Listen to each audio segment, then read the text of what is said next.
एक दिन नंदलाल अपने सभी सखाओं के साथ क्रीड़ा कर रहे थे। तभी श्रीदामा तेजी से कहीं जाते दिखाई दिए। कृष्ण ने पुकारा, अरे श्रीदामा, तुम कहां जा रहे हो? श्रीदामा ने मुस्कुराकर कहा, लाला, मैं अपनी ससुराल जा रहा हूं। कृष्ण आश्चर्य से बोले, नंदगांव, बरसाना, गोकुल, ये सब तो मैं जानता हूं, पर यह ससुराल नाम का गांव कौन सा है? श्रीदामा विनीत स्वर में बोले, लाला, जहां मेरा जन्म हुआ वह मेरा मायका है, और जहां मेरी पत्नी रहती है वही मेरी ससुराल कहलाती है। कृष्ण मासूम स्वर में पूछ उठे, पत्नी कौन होती है? श्रीदामा ने समझाते हुए कहा, जैसे नंद बाबा की पत्नी माता यशोदा है, वैसे ही विवाह के बाद मेरी भी पत्नी होगी।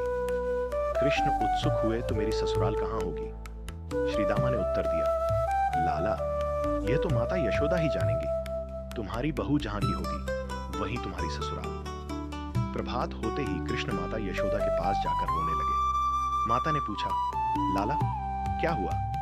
कृष्ण उदास होकर बोले, मैया, सबको अपनी ससुराल का ज्ञान है, पर मुझे आज तक आपने बताया ही नहीं। यह आपने इतना बड़ा रहस्य मुझसे छिपाया है। यशोदा हंसते हुए बोली, लाला, तेरे सखाओं की संगति तुझे बिगाड़ रही है। जब तू बड़ा होगा तब तेरा विवाह भी होगा, और तब तेरी ससुराल भी बन जाएगी। कन्हैया ने पूछा, और बड़ा कैसे बनूं? यशोदा बोली, जब तू स्वयं स्नान करेगा, स्वयं भोजन करेगा, अपने कार्य स्वयं करेगा, तभी तुझको बड़ा माना जाएगा। कृष्ण ने तुरंत ही निश्चय कर लिया। वे पुराने वस्त्र धोने लगे, स्वयं भोजन करने लगे, अटपटे ढंग से श्रृंगार करने लगे। सांझ को माता के पास आकर बोले, मैया, अब मेरा विवाह करा दो, मैं बड़ा हो गया हूं। यशोदा मुस्कुराई, अरे लाला, एक ही दिन में इतना बड़ा हो गया? ये कैसा श्रृंगार किया है? ओष्ठों का लेप नेत्रों में और नेत्रों का लेप ओष्ठों में।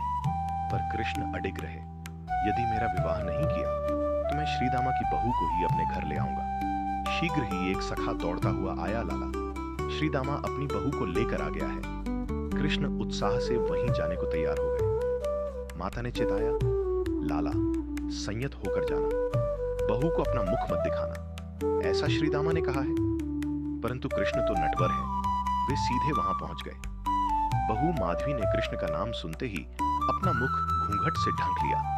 कृष्ण भाभी, एक बार अपना मुख दिखाइए, मेरा रूप देखने को तो देवता भी तपस्या करें। माधवी मौन रही। कृष्ण धीरे से बोले, ठीक है, न दिखाइए, पर मेरा स्वर सुनकर आज आपका मन अवश्य व्याकुल होगा। अगले दिन माधवी यमुना से जल भरने गई। घड़ा भारी हो गया, उठ न पाए। तभी नन्हे कन्हैया मंद मंद चाल से वहां आ पहुंचे। माधवी ने कहा, बालक, कृपया मेरे घड़े को थोड़ा उठा दो। कृष्ण ने जैसे ही हाथ लगाया, माधवी के हृदय में एक मधुर कंपन सा उठ गया। उन्होंने आंखें बंद कर ली। नहीं, मैं नहीं देखूंगी।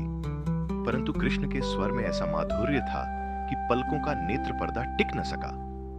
नेत्र खुलते ही सामने श्याम सुंदर की मोहक मुस्कान, अद्भुत रूप, अलौकिक आभा। माधवी स्तब्ध रह गई। कृष्ण लंबा होते होते उनके सम्मुख खड़े हो गए, मानो समय थम गया हो। घड़ा सिर पर रखवाकर माधवी जड़वत खड़ी रह गई। जब तक गोपियां सायंकाल न आई, वे वैसे ही बनी रहीं। होश आते ही बस इतना ही बोली, वह कहां गया जिसके स्वर ने मेरा मन बांध लिया, जिसके रूप ने मुझे अपने आप में ही विलीन कर दिया। यदि यही वीडियो आपको पसंद आए तो कृपा कर चैनल को सब्सक्राइब करें और वीडियो को लाइक अवश्य करें।